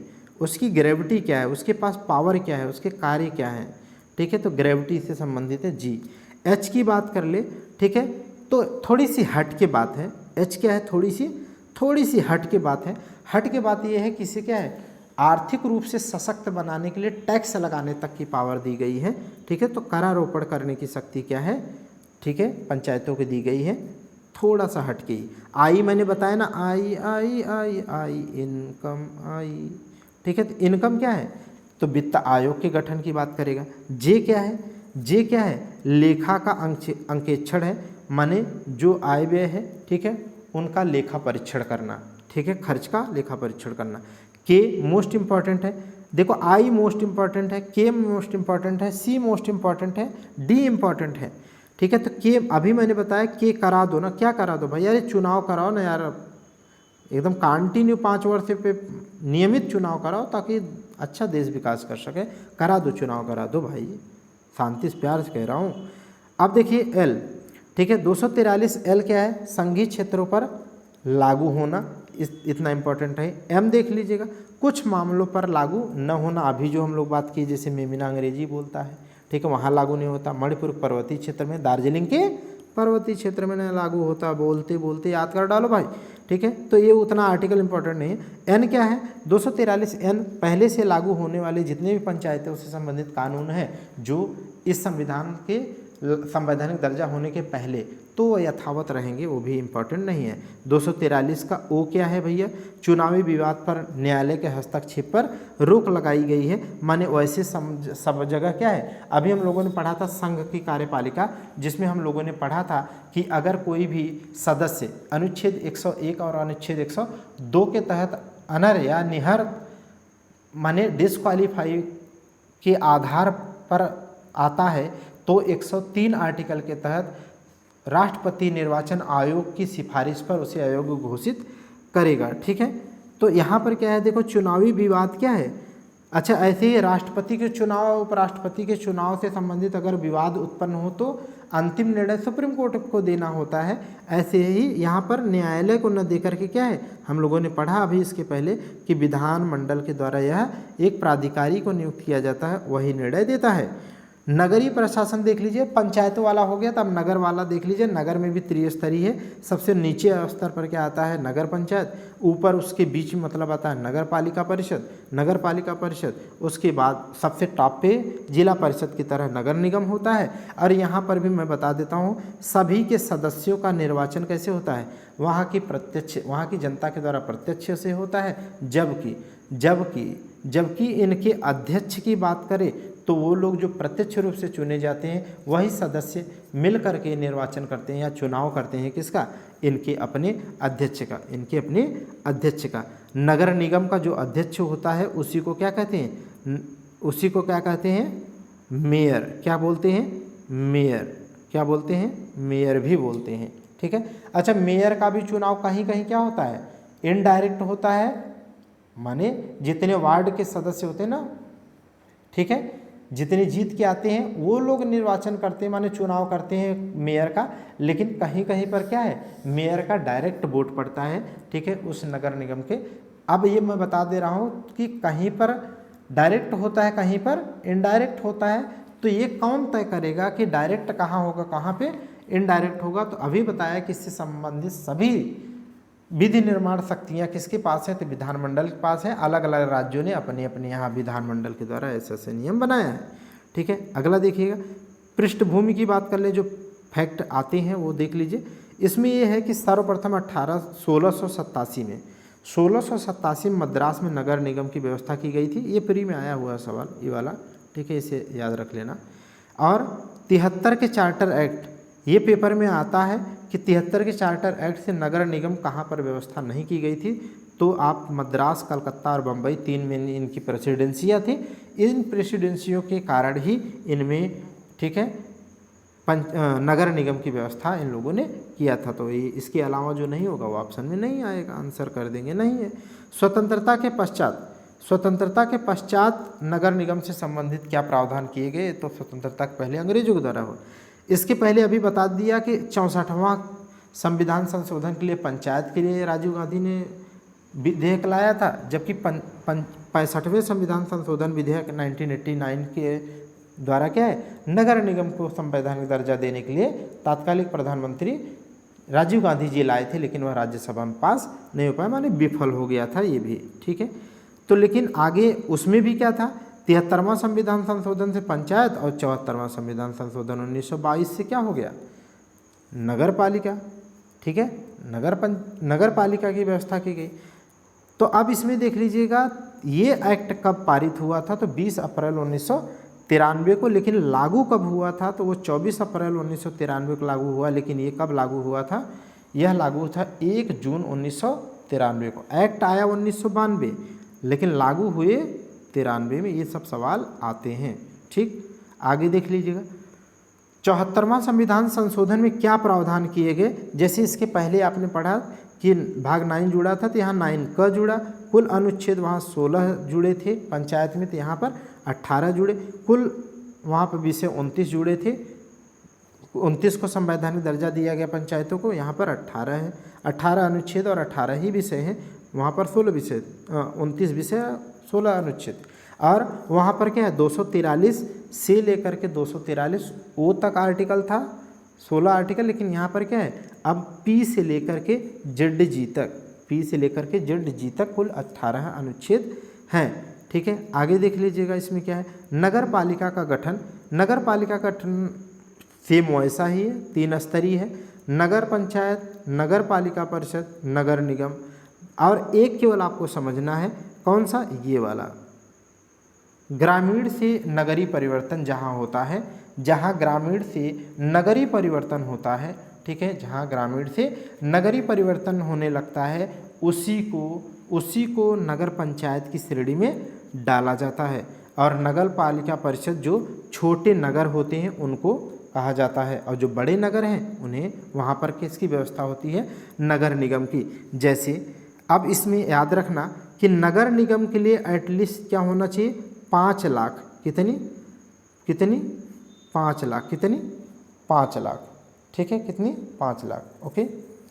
इतना माने 5 लाख से अधिक, 5 लाख से अधिक होना चाहिए, हाँ, ठीक। ऐसे ही ग्रामीण से नगरीय परिवर्तन के लिए भी है, आई थिंक 30,000 से लेकर के 1 लाख है, और बाकी 1 लाख से ऊपर, ठीक है। 5 लाख के पहले क्या है, नगर पालिका। चलिए आगे देख लीजिए। तो ये क्रम है, आपको एकदम एग्जैक्ट रटा होना चाहिए, ठीक। हाँ, एक बात बताना ये था कि बताइए भारत में, नहीं उत्तर प्रदेश में, सॉरी, उत्तर प्रदेश में कुल कितने नगर निगम हैं? तो कुल उत्तर प्रदेश में नगर निगम 17 हैं, 17 है, जिसमें सहारनपुर क्या है, सहारनपुर सबसे लेटेस्ट है, ठीक है। ये प्री के फैक्ट आपको बता दिया। आगे देखिएगा। सो तो नहीं रहे हैं, जागते रहो। नोट देखिएगा। राज्यपाल के द्वारा घोषित औद्योगिक नगरी, अगर इंडस्ट्रियल टाउनशिप हो, बहुत इंपॉर्टेंट है। अगर राज्यपाल, यहाँ पर 2 फैक्ट हैं, देखो, इंडस्ट्रियल टाउनशिप पूछे कि कौन घोषित करता है, किसके पास पावर है, तो राज्यपाल के पास है। और जहाँ टाउनशिप घोषित कर दे, औद्योगिक नगर क्षेत्र घोषित कर दे, वहाँ पर नगर निगम नहीं हो सकती, वहाँ नगर पालिका, नगर पंचायत नहीं हो सकती, नगर पालिका परिषद का गठन नहीं हो सकता है। ये ध्यान रखना है, ठीक है, ओके। याद है कि नहीं? जैसे आप देखोगे, ठीक है, लखनऊ में स्कूटर इंडिया हो गया, है ना। ऐसे ही जैसे गोरखपुर में गीडा हो गया, ठीक है, गोरखपुर इंडस्ट्रियल डेवलपमेंट अथॉरिटी। इस तरीके से उस वाले रीजन में पर्टिकुलर रीजन होते हैं। तो ऐसे ही देख लीजिएगा। तो ये आपको आर्टिकल मैं आपको याद करा देता हूँ। देखो यहाँ पर लिखा है 243 क्यू, ठीक है। तो आप ऐसे बोलो ना, अरे भैया, जिस क्षेत्र को राज्यपाल महोदय ने इंडस्ट्रियल टाउनशिप घोषित कर दिया है, आप क्यों वहाँ पर नगर पालिका बना रहे यार? तो याद हो जाएगा आपको, हाँ, क्यू, ठीक है, क्यू, ओके। अगला देखिएगा, नगर पालिकाओं की संरचना। नगर पालिकाओं की संरचना क्या होगी? तो अभी उसमें भी बताया था कि जो सदस्य होंगे वो प्रत्यक्ष निर्वाचित होंगे, जबकि अध्यक्ष अप्रत्यक्ष रूप से निर्वाचित होते हैं। अब क्या ही बार बार बोलूँ भाई, ठीक। अगला देखिएगा, नगर पालिका क्षेत्र का विभाजन किसमें किया जाता है? वार्ड में। किसमें किया जाता है? वार्ड में। आप देखते हैं ना, वो पार्षद नहीं चुने जाते हैं, ठीक है, वो निर्वाचित होते हैं। फलाना वार्ड से वो खड़े हैं, 54 नंबर वार्ड से वो खड़े हैं, 53 नंबर वार्ड से वो खड़े हैं, ठीक है। जो बड़े नगर होते हैं ना, उनको कई वार्ड में बांट देते हैं, और वार्ड के सदस्यों का निर्वाचन हो जाता है, वही वो नगर निगम के सदस्य कहे जाते हैं, वो डायरेक्ट चुने जाते हैं। अब अध्यक्ष चुनना है तो अप्रत्यक्ष रूप से कर सकते हैं, और किसी राज्य में डायरेक्ट भी होता है, सीधे मेयर का भी चुनाव होता है। आगे देख लीजिएगा, आरक्षण वहाँ पर भी है भाई, दे दो यार, आप कितनी बार पढ़ोगे, ठीक है। SC ST महिलाओं को आरक्षण दे दो, लेकिन वहाँ पर क्या था, 243 का D था, दे दो भाई, दे दो, ठीक है। यहाँ पर क्या है, अब वही चीज़ टकाटक यहाँ पर क्या रखना है, कॉपी रखना है, ठीक है। तो टकाटक वही बात क्या है, कॉपी कर दो 243 का टी, यहाँ पर डी है, यहाँ पर क्या है, ठीक है, टी है, तो उसी को टकाटक कॉपी कर दो, याद हो जाएगा। नगर पालिका की अवधि क्या होती है, तो अभी बताया जैसे उसका होता है प्रथम अधिवेशन से, बनने से नहीं भाई, गलत नहीं होना चाहिए, ठीक है। तो प्रथम बैठक से, अधिवेशन से। मोस्ट इंपॉर्टेंट क्या है लिखा है आपके लिए, एक अलग सी चीज़। अब देखो नगर पालिका, नगर पंचायत, ठीक है, और नगर निगम पढ़ लिए, उधर पंचायतों के बारे में पढ़ लिए, जिला पंचायत, ठीक है, ये सब तीनों पढ़ लिए। अब एक नया चीज़ देख लीजिए जो बहुत पेपर में आता है, इसका आर्टिकल रट लेना भाई, इसका बहुत इंपॉर्टेंट है, ठीक है। आर्टिकल ZD, ये आर्टिकल बहुत है इंपॉर्टेंट। ZD क्या कहता है, जिला योजना समिति डिस्ट्रिक्ट प्लानिंग कमेटी के गठन का प्रावधान करता है, ठीक है। अब इसमें लिखा है डिस्ट्रिक्ट प्लानिंग कमेटी, तो ये क्या करेगा, डिस्ट्रिक्ट के स्तर पर पूरे जिले के विकास के लिए क्या करेगा, एक प्लानिंग बनाएगा। अच्छा, प्लानिंग जब विकास की इसी की जिम्मेदारी है, इसका मतलब क्या है, जिले का स्तर के नीचे माने पंचायतों के द्वारा नीति का जो निर्माण किया जाएगा, जो योजनाएं परियोजनाएं चलाई जाएंगी, और जो खंड स्तर के योजनाएं नीति चलाई जाएंगी, उन्हीं के बीच में क्या करेगा, ये समायोजन भी करेगा, ताकि इंटीग्रेटेड अगर नीति निर्माण करते हैं और प्लानिंग करते हैं तो बहुत अच्छा सक्सेस मिलता है। जैसे मैं आपको पढ़ाता हूँ तो क्या बोलता हूँ, आप 360 अप्रोच से इंटीग्रेटेड वे में होकर के पढ़ लो एक बार, ठीक है, जिससे क्या है बहुत अच्छे से आप समझ पाओगे। जैसे मैं बोलता रहता हूँ ना कहीं कहीं कि यार ये इकोनॉमिक्स में आएगा, तो ये क्यों बोल रहा हूँ, ये इंटीग्रेटेड आपकी अप्रोच है। मैं तो आप में चाहता हूँ कि ये पैदा हो जाए, ठीक है, ये थॉट्स अगर डेवलप हो जाए तो सच में आप जब पढ़ोगे ना, यकीन मानो आप बहुत ही बेहतरीन पढ़ेगी। और कभी अगर आप मेन से लिखने वाले बने, ठीक है, अगर आप चाहत रखते हैं तो बहुत मस्त वहाँ पर प्री के साथ साथ आपका मेंस भी हो जाएगा।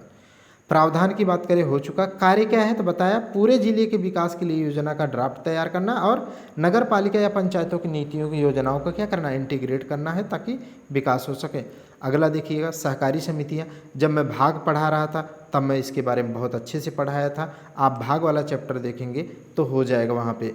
जैसे प्रावधान, 97वें संविधान संशोधन 2011 के तहत कौन सा नया भाग जोड़ा गया था, भाग 9 ख, अनुच्छेद कहाँ से कहाँ तक, तो मैंने आपको वहाँ रटाया था, ये थोड़ा हट के है, ये थोड़ा हट के था, माने HT 243 ZH से ZT तक माने हट के है, ठीक है, HT कुल कितने इसमें आर्टिकल आएंगे, तो 13 आर्टिकल जोड़ लीजिएगा। परिणाम की परिभाषा की बात करें तो 243 के ZH से शुरू है, तो इसी में इसकी परिभाषा है कि सहकारी समितियां क्या होंगी, किसे कहा जाएगा, ठीक है। आगे देख लीजिए कि क्या है, सहकारी समितियों के निदेशकों की कुल संख्या, ये बहुत आता है पेपर में, ये बहुत बार आया भाई, इसे रट लो, माने इसे बहुत इंपॉर्टेंट है, ठीक है।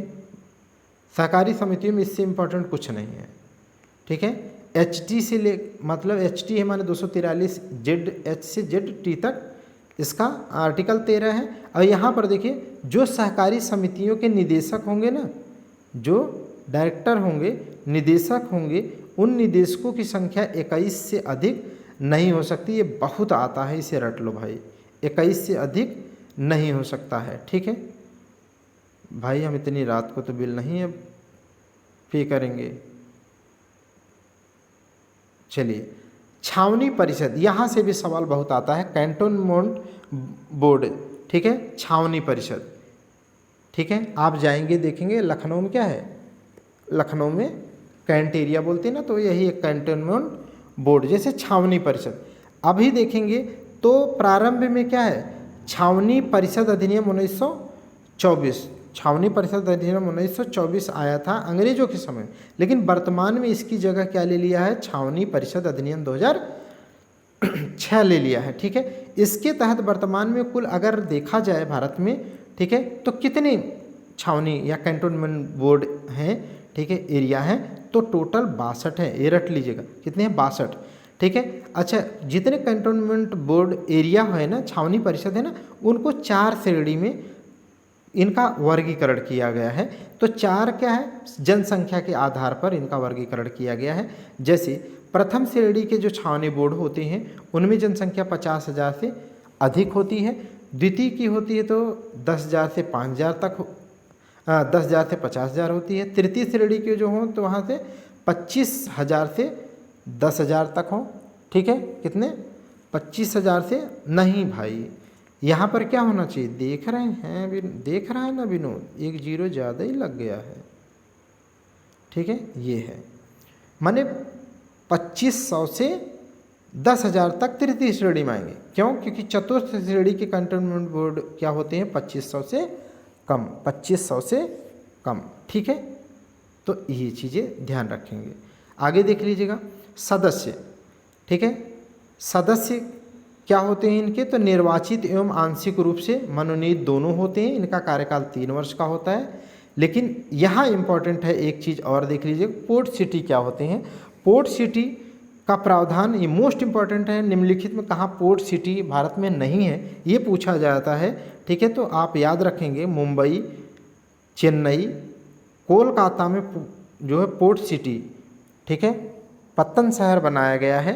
ठीक है, यहाँ पर क्या है? पत्तन के डेवलपमेंट करने के लिए किया गया है इसका प्रावधान। ठीक है, तो आज के लिए हम लोग यहाँ पर रुकेंगे। आप कंटिन्यूटी के साथ ऐसे ही जुड़े रहिए। ठीक है, और एक टीचर और भी जुड़ने वाले हैं जल्द ही। ठीक है, तो और बाकी आप प्रीवियस ईयर घटना चक्र निर्मल सर के साथ करिए। ठीक है, यहाँ पर रुकते हैं। Thank you class.